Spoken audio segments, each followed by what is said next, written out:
penyakit jantung katup. Apakah slide saya bisa dilihat? Bisa, Dok. Oke, kita mulai saja ya. Ya, ini adalah anatomi katup jantung ya. Jadi jantung kita itu memiliki 4 katup ya. Katup yang A ini adalah katup aorta. Oke, kalau letaknya kita lihat di gambar yang sebelahnya, ini berada di sini. Oke, yang tanda panah dari saya ini ya. Oke, jadi katup aorta ini kita lihat di atasnya itu ada muara daripada koroner, pembuluh darah koroner ya. Oke, baik yang ini yang kanan RCA dan ini koroner yang kiri left main, kemudian ini LAD dan ini adalah LCX. Oke. Nah, ini adalah katup pulmonal. Jadi katup aorta dan pulmonal secara morfologi itu sama. Sama-sama memiliki 3 daun katup atau 3 kuspis ya. Nah, morfologinya itu sama. Oke. Hanya saja bedanya lokasinya dan tentu aorta tadi memiliki di atas katup aorta itu terdapat muara daripada arteri koroner ya. Nah, katup yang berikutnya adalah katup yang memisahkan antara atrium dan ventricle. Oke. Kalau dia sebelah kiri itu katup mitral ya. Kalau sebelah kanan adalah katup trikuspid ya. Katup mitral dia adalah bileaflet, 2 daunnya. Oke. Katup trikuspid dia adalah trileaflet, 3 daun katupnya ya. Nah, ini adalah penampakan daripada katup mitral dan katup trikuspid yang terbuka ya. Jadi ketika fase diastul maka darah mengalir dari atrium ke ventricle. Oke. Nah, biar bisa mengalir maka dia akan terbuka. Oke. Nah, katup aorta pada fase diastul itu akan tertutup. Aorta pulmonal ya, itu akan tertutup. Sementara mitral dan trikuspid dia akan terbuka. Sebaliknya, pada fase sistol ya, katup aorta dan pulmonal dia akan terbuka. Dan katup mitral trikuspid dia akan tertutup. Oke. Ingat, itu adalah basic yang wajib adik-adik kuasai ya. Selain anatomi, juga pelajari yang namanya cardiac cycle atau siklus jantung. Karena cardiac cycle ini adalah basic Anda untuk memahami mulai dari fisiologis hingga penyakit-penyakit jantung khususnya katup ya. Jadi kenapa terdengar bunyi jantung 1? Kenapa terdengar bunyi jantung 2? Bunyi jantung 1 oke, itu penutupan katup apa? Bunyi jantung 2 penutupan katup apa? Oke. Nah, kenapa ada systolic murmur, pansystolik murmur, ejection systolic murmur? Kenapa ada diastolic murmur, early diastolic murmur, mid diastolic murmur? Oke. Nah, itu semua akan dipahami jika sudah menguasai cardiac cycle. Jadi tidak perlu dihafal. Ya. Kalau kita bicara penyakit jantung katup, tadi kan ada 4 katup ya. Oke. Nah, katup-katup tersebut bisa mengalami stenosis atau regurgitasi. Atau kombinasi stenosis dan regurgitasi. Tergantung nanti mana yang lebih dominan. Ya, kita mulai dari katup mitral. Karena penyakit katup jantung yang paling sering diderita adalah mitral. Oke, terutama mitral regurgitasi. Ya. Nah, kita mulai dari mitral stenosis dulu. Di negara kita ini, di Asia Tenggara, di Asia Tenggara, di Indonesia khususnya, mitral stenosis ini sangat banyak sekali angkanya. Kenapa? Ini berkaitan dengan sosioekonomi negara tersebut. Oke.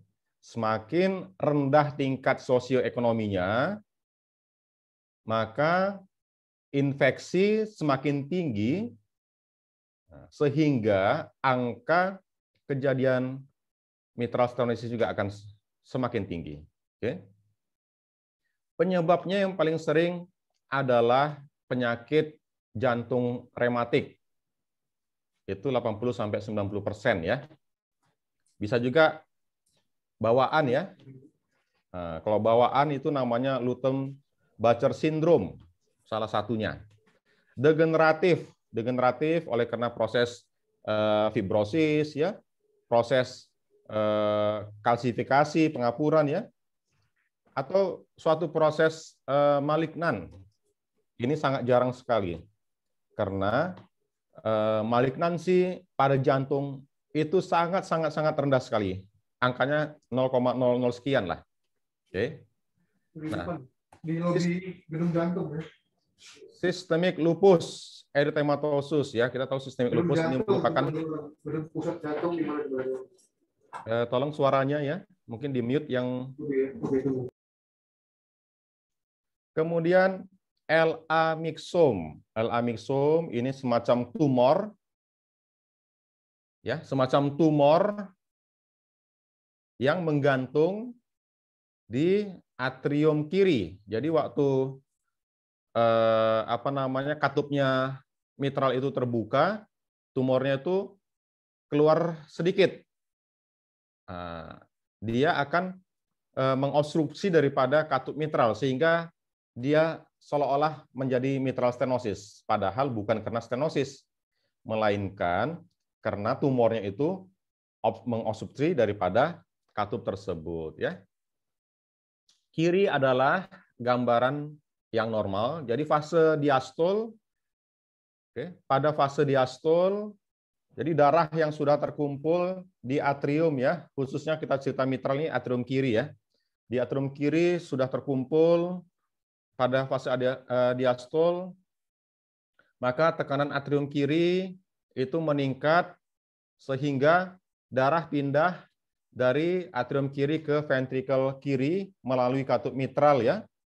Nah, ketika fase atrial sistole, atrium itu akan berkontraksi sehingga tekanan di atrium kiri itu semakin tinggi, aliran darah akan semakin banyak yang berpindah dari atrium kiri ke ventrikel kiri. Itu normalnya. Nah, pada mitral stenosis, darah itu susah berpindah dari atrium kiri ke ventrikel kiri oleh karena katupnya sangat sempit. Oke. Akibatnya apa? Volume di atrium kiri, tekanan di atrium kiri akan meninggi. Nah, pada fase awal diastol, darah berpindah secara pasif dari atrium kiri ke ventrikel kiri. Oke. Nah, karena dia stenosis, darahnya sedikit yang keluar. Nah, ketika atrial sistole, jadi atriumnya berkontraksi, memeras darah di atrium kiri, maka dipaksa darah itu keluar dari atrium kiri ke ventrikel kiri melewati katup mitral yang stenosis yang sempit tersebut. Oke, maka timbullah suara mid diastolic murmur. Nah, itu alasan kenapa pada mitral stenosis terdengar suara mid diastolic murmur. Oke. Nah, ini berlaku juga pada katup tricuspid. Tricuspid stenosis mekanismenya sama, hanya bedanya satu di kiri, satu di kanan ya. Nah, jadi nggak usah hafal terlalu banyak, yang penting ngerti bahwa mekanisme di kiri sama di kanan itu kurang lebih sama. Oke, jadi katup mitral ini patofisiologinya mitral stenosis ini sama dengan seperti tricuspid stenosis ya. Ya, bagaimana manifestasi klinis? Ya, manifestasi klinisnya tentunya gagal jantung ya, sesak napas, dyspnea on effort. Nah, jadi sesak atau cepat capek pada saat aktivitas ya, fatigue, gampang lelah, hemoptisis batuk darah. Ini cukup sering pada mitral stenosis oleh karena tekanan parunya itu tinggi.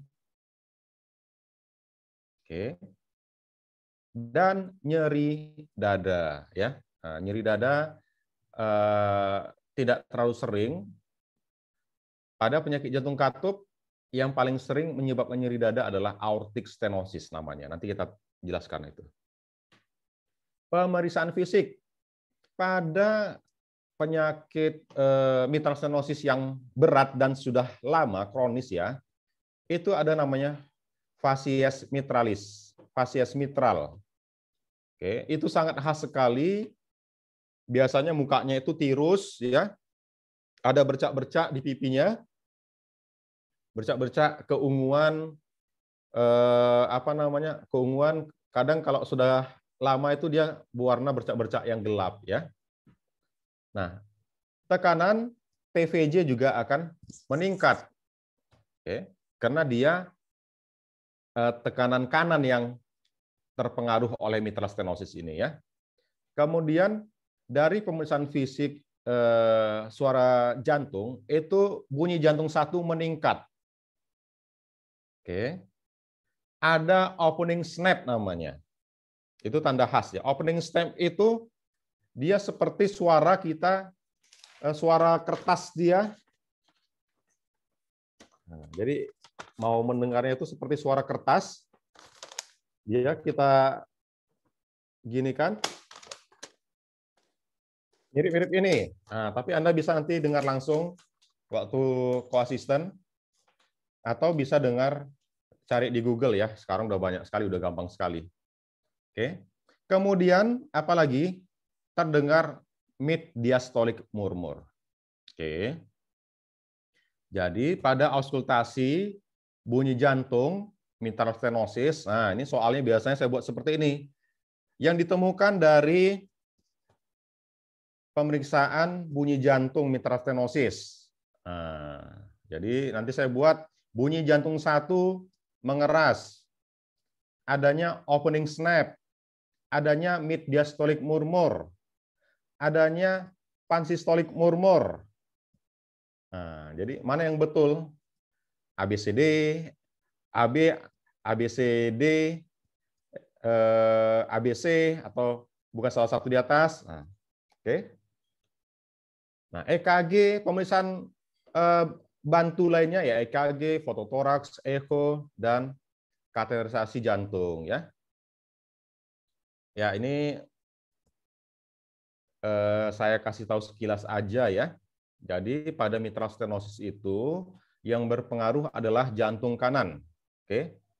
Karena dia stenosisnya di katup mitral, maka akan terjadi dilatasi di atrium kiri, baru dia mundur ke backward, ke belakang kan pulmonal, baru dia kemana lagi? Dia ke ventricle kanan dan ke atrium kanan. Jadi pada mitral stenosis itu dijumpai LA dilatasi, RA dilatasi, dan RV hipertrofi ya, atau RV dilatasi. Itu bisa dilihat di EKG ya, tanda-tanda dijumpai P pulmonal, P mitral ataupun tanda-tanda RVH. Oke. Nah, ini saya tidak akan bertanya sampai sedetail ini, tapi adik-adik cukup tahu ya.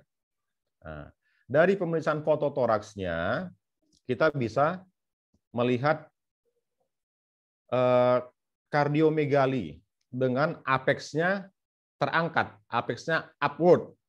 Apex upward itu menandakan adanya right ventricle hypertrophy atau dilatasi ya. Oke, itu yang ada panah merah sedikit itu menunjukkan apexnya terangkat atau upward ya. Ya, panah yang ini menunjukkan adanya dilatasi daripada atrium. Oke. Dan tanda yang panah yang di atas ini menunjukkan adanya pulmonal yang prominent atau menonjol. itu menunjukkan adanya hipertensi pulmonal. Oke. Dari ekokardiografi merupakan suatu tools yang sangat baik untuk menegakkan diagnosa mitral stenosis ini ya, karena kita bisa melihat mulai daripada dimensi ruang jantungnya, wall motion gerakan otot jantungnya, katup-katupnya, ya, kita bisa mengukur tekanannya dan lain-lain morfologi yang lain ya. Jadi kalau kita lihat di sini, ini katup mitral ini ya. Ini kita lihat bahwa atrium kirinya LA-nya ini sangat dilatasi sekali ya. Katup mitralnya ini kita lihat sudah mengalami fibrosis dan kalsifikasi. Oke. Nah, dikasih color, dikasih warna, maka nampak jet ke arah ventricle kiri ya. Nanti ini bisa diukur dengan continuous wave Doppler dicewekkan dan bisa nanti diukur nilainya sehingga kita dapat ini adalah suatu mitral stenosis yang grade ringan, sedang atau yang berat ya. Manajemennya, tata laksananya kita bagi medikamentosa dan yang invasif ataupun surgery ya.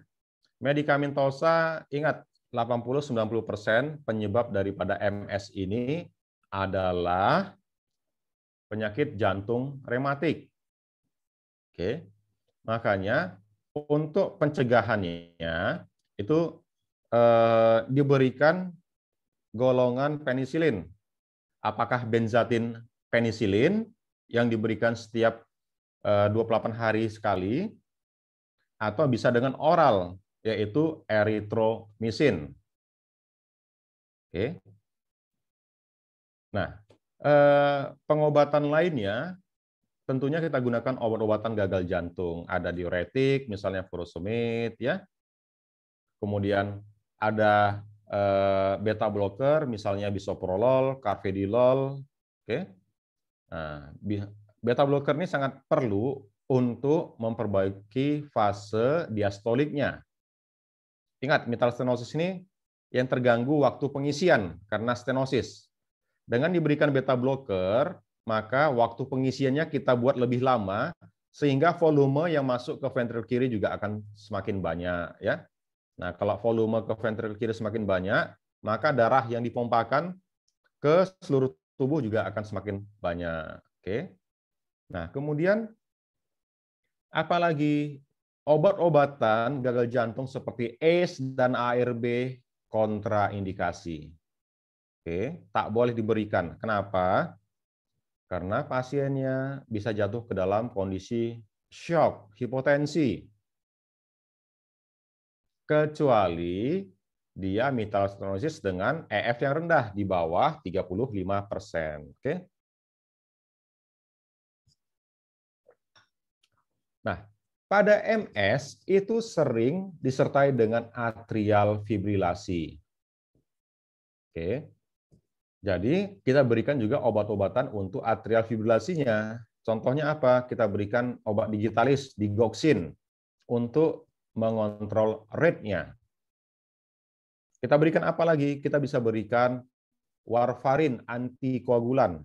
Karena pada MS, apalagi atrial fibrilasi, itu resiko tinggi kejadian tromboemboli. Ya. Seringnya pasiennya stroke, makanya kita berikan antikoagulan oral. Oke, kita bisa berikan warfarin. Ya. Nah, kita masuk ke tata laksana invasif, yaitu dengan tindakan yang namanya BMV, balon mitral valvuloplasti. Ini tindakannya seperti kateterisasi. Nanti ada nggak ya? Nah, ini dia. Tindakannya seperti kateterisasi, ya. Jadi dimasukkan dari vena femoral kanan, kemudian sampai ke apa namanya ini? Vena cava inferior. Dari vena cava inferior masuk ke atrium kanan. Dari atrium kanan di septal interatrial ini dilakukan puncture, ya, ditusuk dengan alat puncture, dan kemudian dimasukkan kateter hingga ke atrium kiri, ya. Baru setelah itu dimasukkan balon ke tengah-tengah daripada katup mitral yang sempit dan balonnya dikembangkan sehingga katup mitral itu yang sempit awalnya menjadi terbuka kembali ya. Nah, tindakan BMV ini merupakan suatu tindakan yang memperlama sebenarnya. Memperlama apa? Memperlama untuk dilakukannya operasi. Ujung-ujungnya nanti ini harus dioperasi. Tapi mungkin operasinya 10 tahun lagi. Oke. Nah, jadi BMV ini bukan berarti dilebarkan langsung bagus kembali normal, tidak. Nah, ini dia hanya sifatnya sementara. Nah, biasanya 5-10 tahun lagi katup itu akan kembali menyempit. Nah, biasanya kalau dilakukan BMV ulangan ini belum pernah saya dapat di kasus seperti itu ya, karena kalau BMV ulangan biasanya katupnya akan robek kemana-mana nantinya. Oke. Nah, BMV ini sebelum kita lakukan itu harus disingkirkan dulu kontraindikasinya ya. Apa saja? Kontraindikasinya pertama adanya trombus ya. Trombus di atrium kiri, seringnya di aurikel, sehingga pasien MS yang mau di BMV itu biasanya dilakukan transesofagial, echokardiografi dari mulut dimasukkan untuk melihat ada tidak trombus di atrium kirinya. Kalau tidak ada, maka ini merupakan kandidat BMV. Kemudian juga skor Wilkins namanya, nanti coba dicari ya. Wilkins score itu harus kurang dari 10. Semakin tinggi skor Wilkins, maka morfologi daripada katup mitralnya itu semakin jelek. Oke. Kalau di bawah 10, nah itu dianggap masih memungkinkan untuk dilakukan suatu BMV. Dan syarat yang ketiga, tidak dijumpainya mitral regurgitasi yang bermakna. Biasanya kalau ada mitral regurgitasi moderate, apalagi severe, itu tidak bisa di BMV ya. Itu pilihannya langsung operasi ganti katup ya. Oke, sekarang kita masuk ke mitral regurgitasi ya. Nah, mitral regurgitasi penyebabnya banyak, mulai dari gangguan di daun katupnya, mulai dari gangguan di anulusnya ya. Anulus itu adalah ring daripada tempat daun katup itu menempel. Oke. Jadi kalau ringnya, anulusnya itu melebar, maka daun katupnya itu tidak bisa menyatu sempurna. Nah, ini biasanya terjadi pada mitral regurgitasi yang sekunder. Jadi bukan karena ada gangguan, akan tetapi karena anulusnya dilatasi oleh karena misalnya ventrikel kirinya dilatasi ya. Yang kedua karena kerusakan katup tersendiri. Misalnya pada penyakit jantung rematik. Nah, itu kan prosesnya inflamasi ya, sehingga daun katupnya mengalami kerusakan dan tidak mau menutup secara sempurna. Kemudian kerusakan pada chorda tendinea. Ingat, daun katup itu ada talinya. Oke. Talinya itu yang menjaga biar daun katupnya itu tidak tidak keluar terlalu jauh atau kita sebut prolaps. Nah, kalau terjadi kerusakan pada tali katup tersebut atau kita sebut chorda tendinea, maka bisa terjadi mitral regurgitasi. Bahkan talinya ini bisa putus, kita sebut sebagai flail daripada MR ya. Nah, yang keempat, gangguan daripada musculus papillaris. Jadi, daun katup itu kan tadi ada talinya. Talinya ini berhubung atau menempel pada musculus papillaris. Kalau musculus papillarisnya itu mengalami kerusakan, misalnya pada pasien infak yang hingga areanya mencapai ke musculus papillaris ya. Ini bisa terjadi akut mitral regurgitasi ya. Ya, ini banyak penyebabnya bisa dibaca. Nah, ini patofisiologinya. Kalau tadi MS itu mid diastolic murmur, maka MR ini adalah pansystolic murmur atau nama lainnya hollow systolic murmur ya. Oke, jadi pada saat diastolik tadi kan darah pindah dari atrium kiri ke ventrikel kiri ya. Nah, fase sistolik kontraksi daripada ventrikel, maka harusnya katup mitral ini tertutup.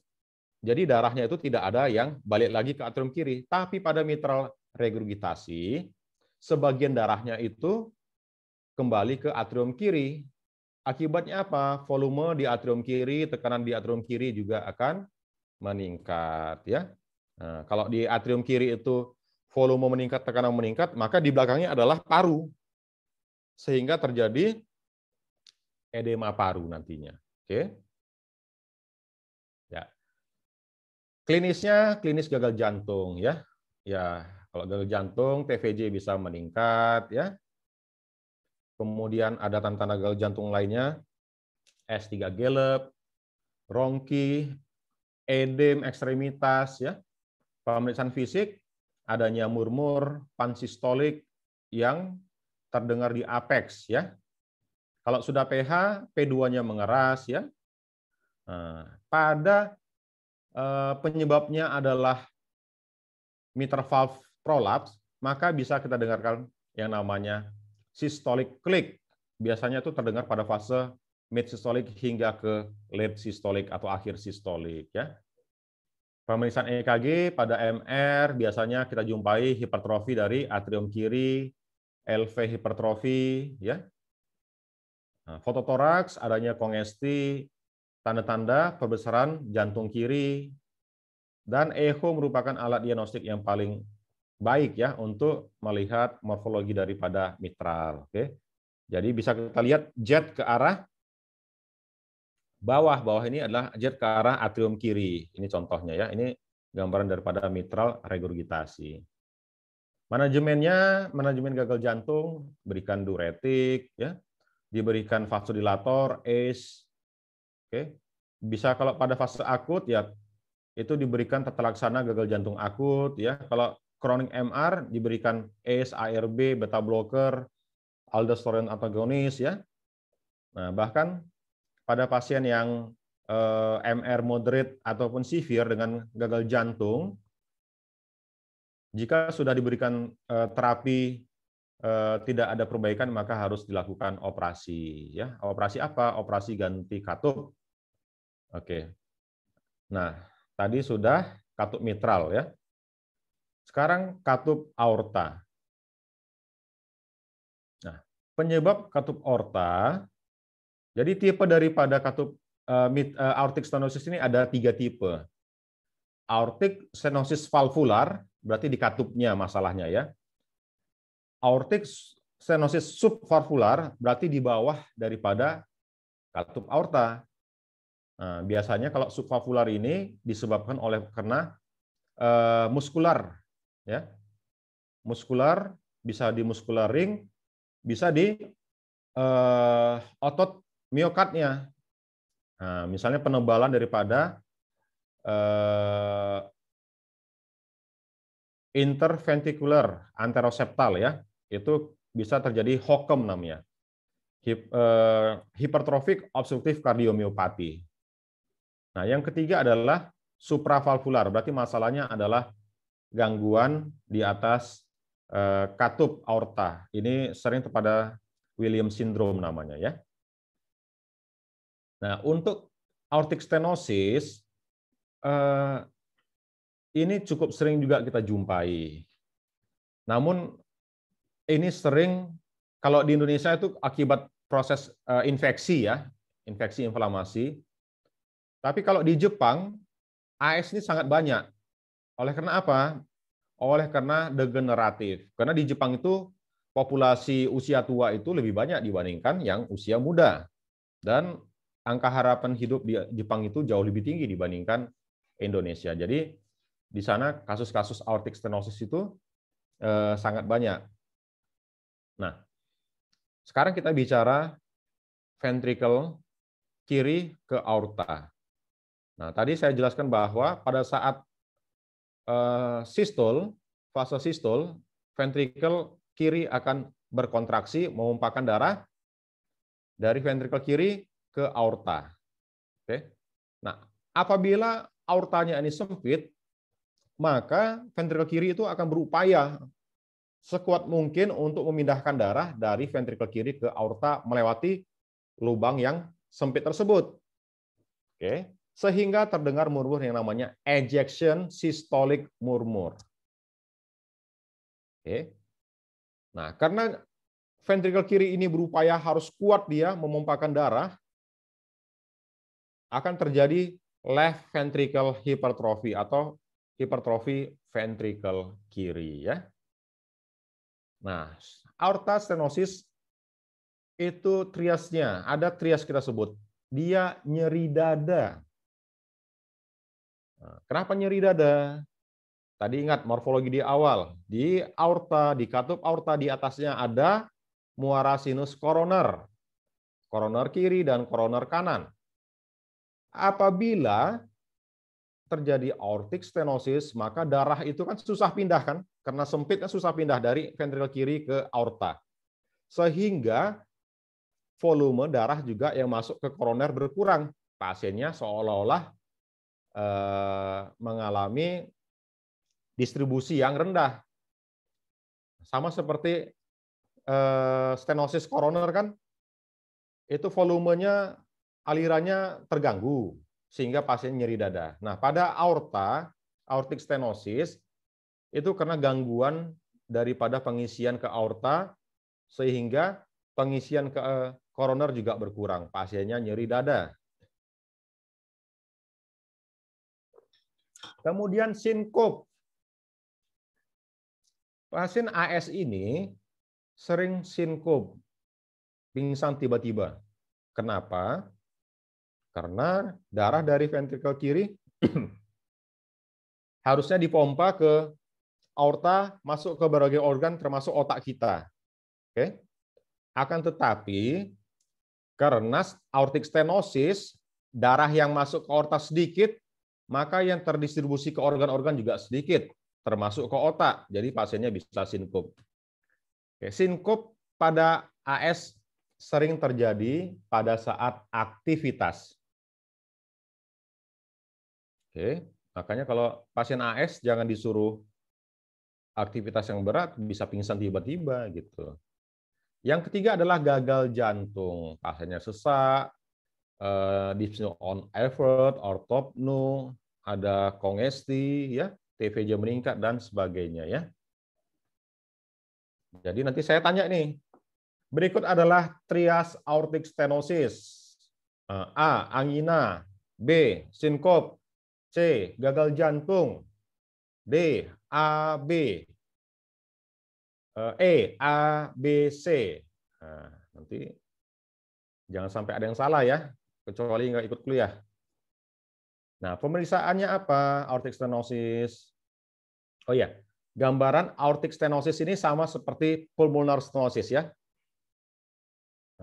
Karena aortic stenosis itu kita cerita bagian ruangan kiri, kalau pulmonal stenosis kita bicara mengenai bagian ruang yang kanan. Jadi mekanismenya sama, hanya lokasinya aja yang berbeda ya.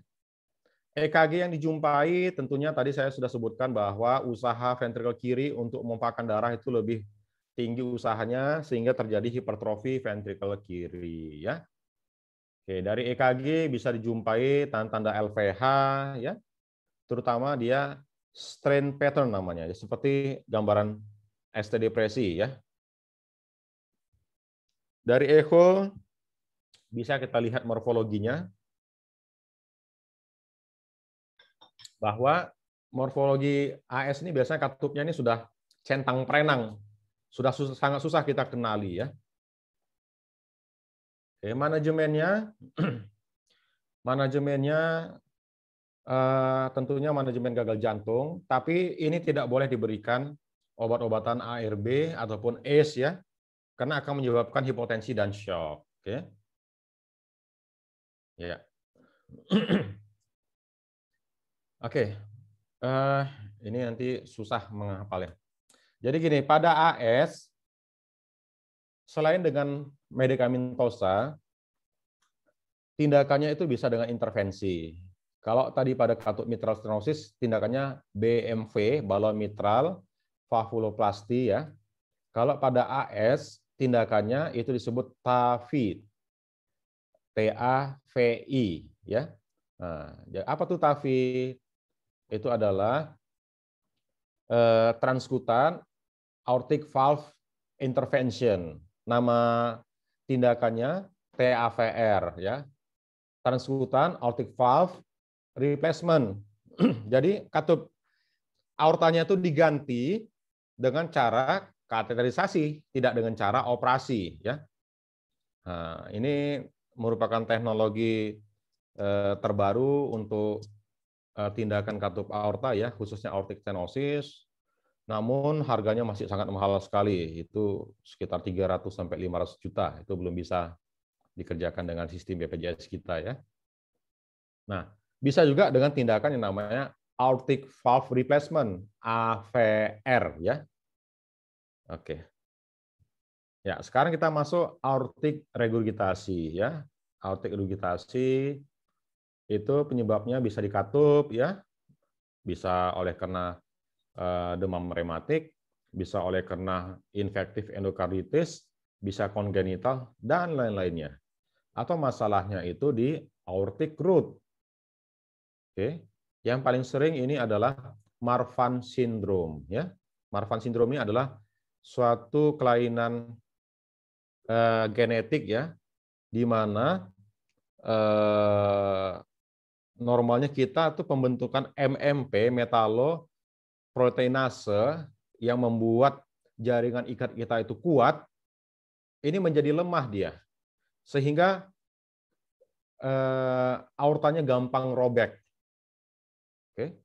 Selain gampang robek, aortanya itu gampang nanti dilatasi karena pertahanannya itu lemah dibandingkan kita yang normal ya.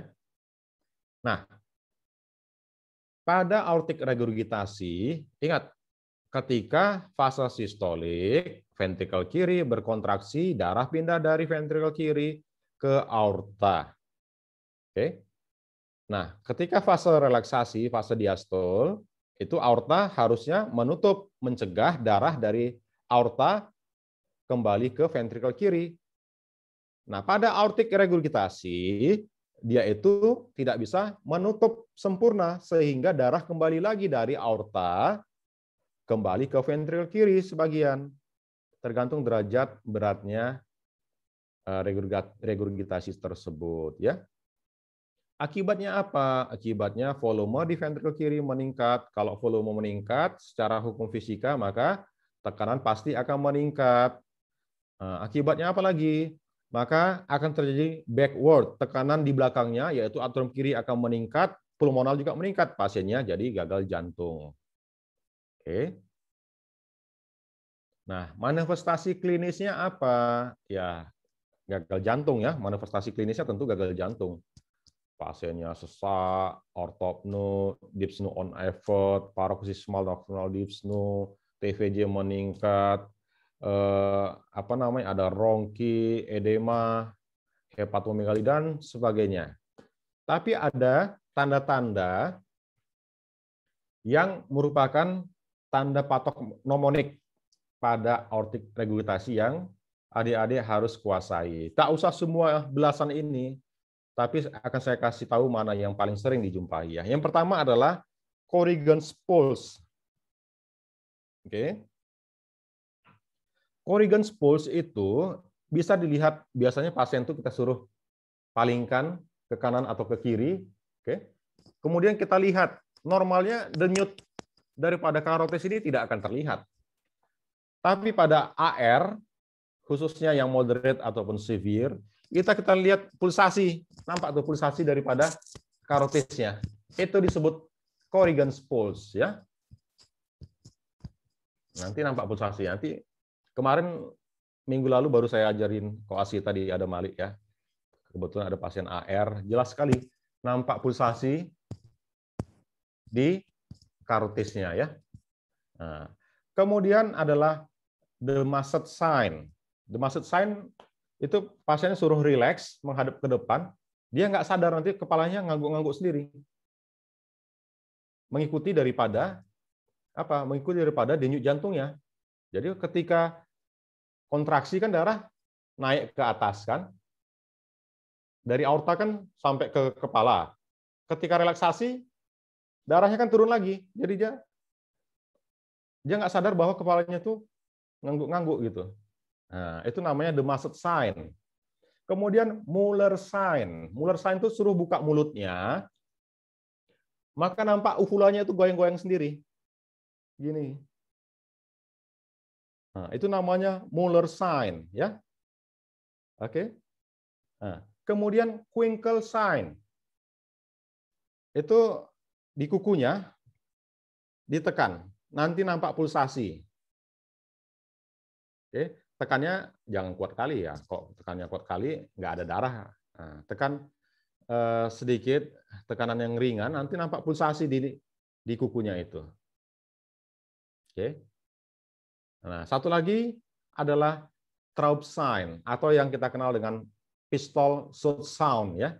Nah, itu dengar di femoralnya, di arteri femoralis, taruh stetoskop, maka terdengar suara zzz, zzz, zzz, seperti suara, makanya disebut pistol shot sound ya. Nah, ini kalau nggak didengar langsung memang sangat sulit ya. Nah, ada juga apa namanya? Sign-sign yang lain. Oke, misalnya perbedaan antara tekanan darah di bagian atas ya, ekstremitas atas dan ekstremitas bawah ya. Oke, Hill sign. Nah, ada juga yang harus adik-adik tahu, yaitu terjadinya yang namanya wide pulse pressure namanya. Tekanan nadinya lebar sekali. Normalnya kita tekanan darah sistol 120, diastolnya 80 kan.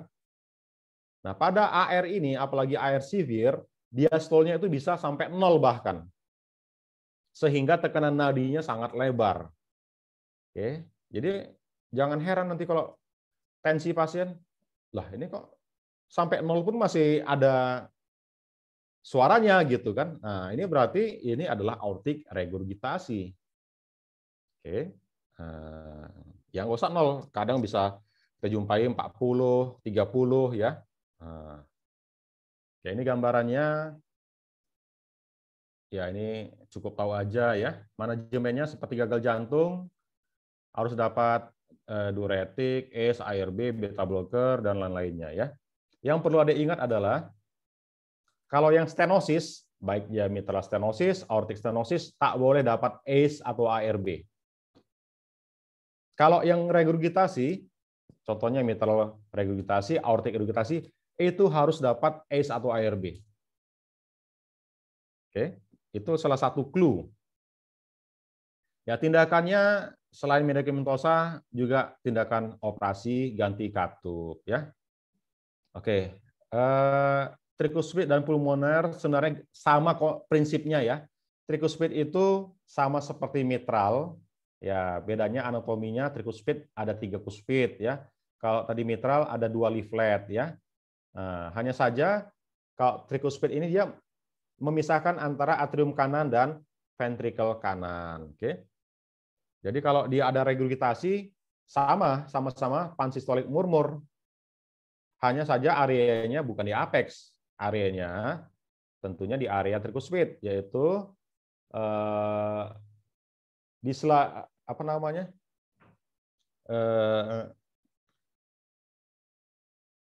Left lower sternal bladder ICR 4 dia. Kalau mitral di apex, oke. Kalau ini di LLSB ICR 4 untuk mendengarkan katup tricuspid ya. Ya, kalau pulmonal prinsipnya sama seperti aorta ya. Oke, tapi lokasinya berbeda. Oke. Kalau tadi aorta itu ini kanan saya ya. Oke. Kalau aorta itu di upper left sternal bladder setelah IGA 2. Oke. Kalau pulmonal sejajar dia di sorry, kalau tadi aorta upper right ya, kalau pulmonal di upper left, setelah IGA 2, left sternal border ya. Oke. Nah, turun 2 setelah IGA itu tricuspid. Oke. Left lower sternal border setelah IGA 4. Oke, ke arah kiri ke arah apex. Oke, jadi harus tahu nanti di skill itu ada diajarkan aorta, pulmonal, tricuspid, mitral ya.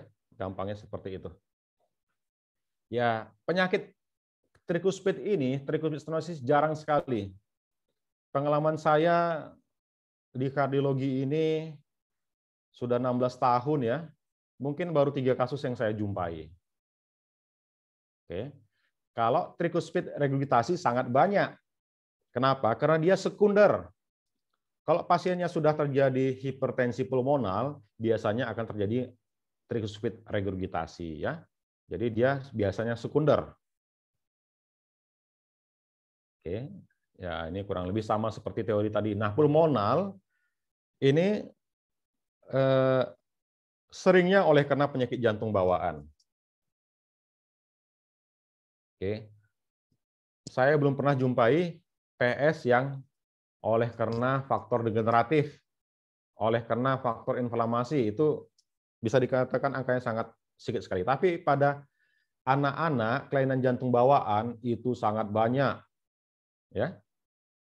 Apakah dia masih merupakan pulmoner stenosis atau yang lebih berat, pulmoner atresia namanya, ya. Oke. Pulmoner regurgitasi itu juga biasanya merupakan sekunder daripada hipertensi pulmonal ya, atau bisa karena infeksi di katupnya yang disebabkan oleh karena infektif endokarditis. Oke. Ya, di sini ada yang mau ditanyakan mengenai 4 katup tersebut?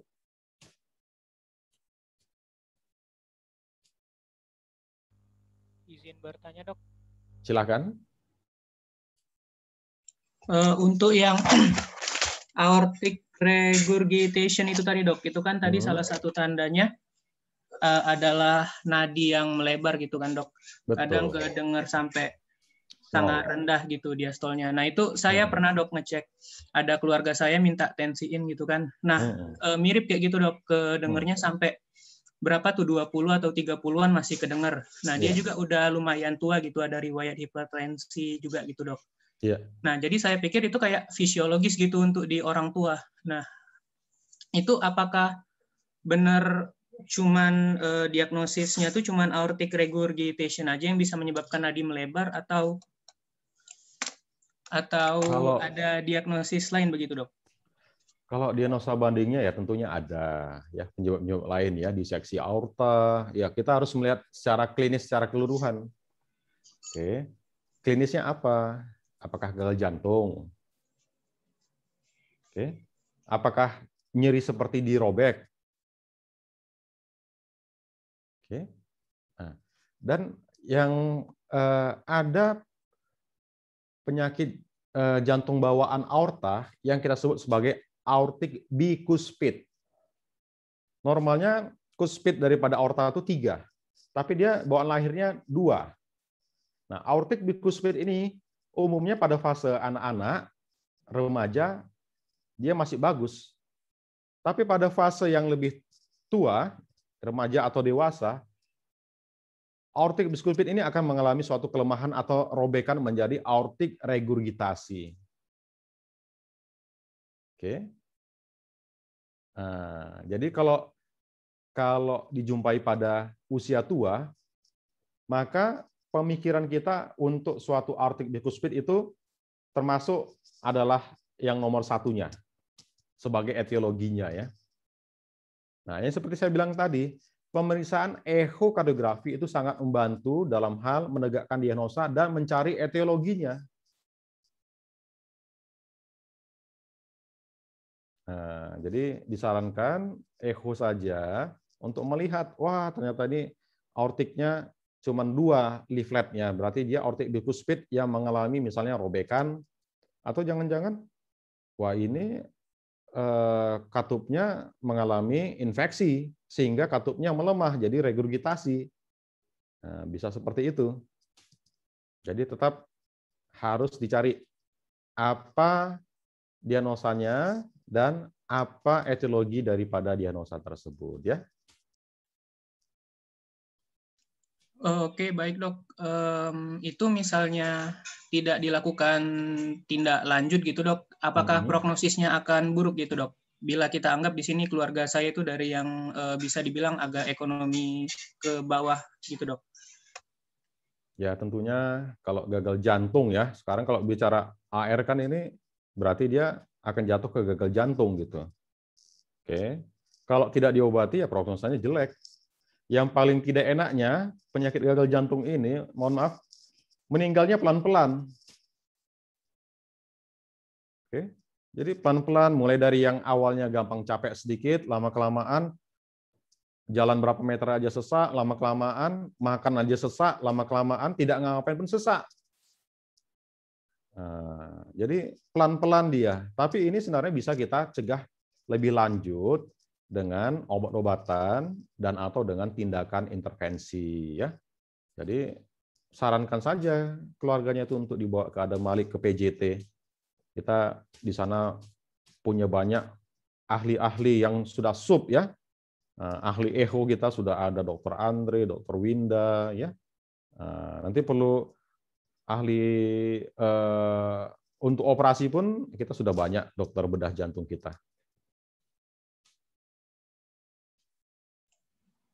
Baik dok, terima kasih atas jawabannya ya dok. Ya, sama-sama. Ada lagi pertanyaan? Izin bertanya dokter. Ya, silakan. Tadi dok di bagian regurgitasi ada dikatakan medikamentosanya itu salah satunya adalah ACE inhibitor. Sebagaimana kita tahu itu untuk dilatasi ya dok, vasodilatasi. Tapi kan keadaannya pembuluh darahnya sendiri pada regurgitasi itu sudah dilatasi. Kenapa dikasih ACE inhibitor ya dok? Oke, bagus sekali ya. Kenapa sih pada MR ataupun pada AR itu perlu diberikan ACE ataupun ARB? Oke. Yang dilatasi itu sebenarnya bukan pembuluh darah perifer. Ingat, kalau kita bicara ACE atau ARB, itu dia sebagai vasodilator untuk arteri perifer. Oke. Tapi harus diterangkan nanti sama pasien. Ini sering juga saya hadapi. Dok, saya kan nggak hipertensi. Kenapa saya dikasih obat ini? Ini kan kata apotek ini obat hipertensi, dok. Salah besar. Kita bukan untuk memberikan obat hipertensi, tapi sebagai anti remodeling namanya.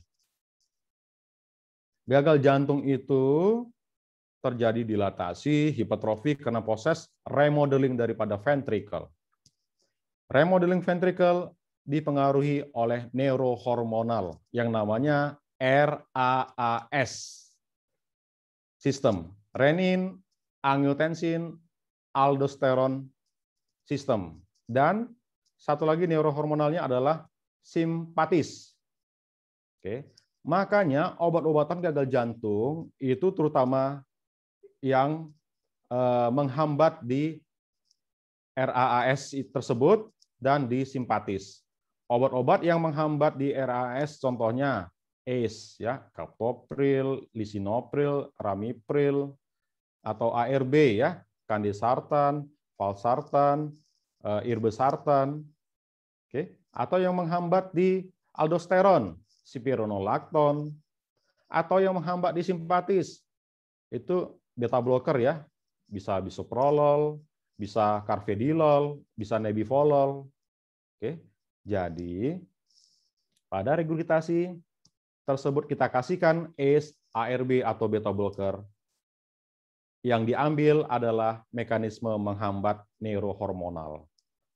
Untuk itu ya kita harus lihat ada tidak kontraindikasi. Kalau pasiennya lagi hipotensi, ya jangan diberikan. Nanti bisa makin hipotensi, bisa shock.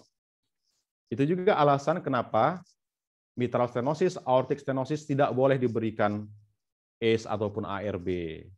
Karena akan terjadi vasodilatasi di perifer. Dia aja yang ke aorta sedikit.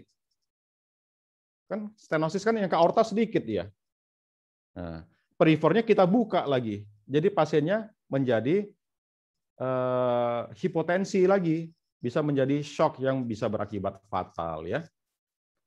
Oke, jadi tapi pada kondisi khusus AS, MS dengan low ejection fraction itu indikasi kelas 1 untuk pemberian ACE atau RB. Jadi ini tak boleh, tapi dia boleh kalau kondisi ini. Nah, itu nanti kalau berminat masuk kardio, nah, itu bisa nanti diperdalam sampai hal tersebut ya. Nah, ini sangat khususnya untuk PPDS saya nih. Kemarin baru saya responsi mengenai hal ini kan. Ya dokter. Oke, saya rasa waktu kita juga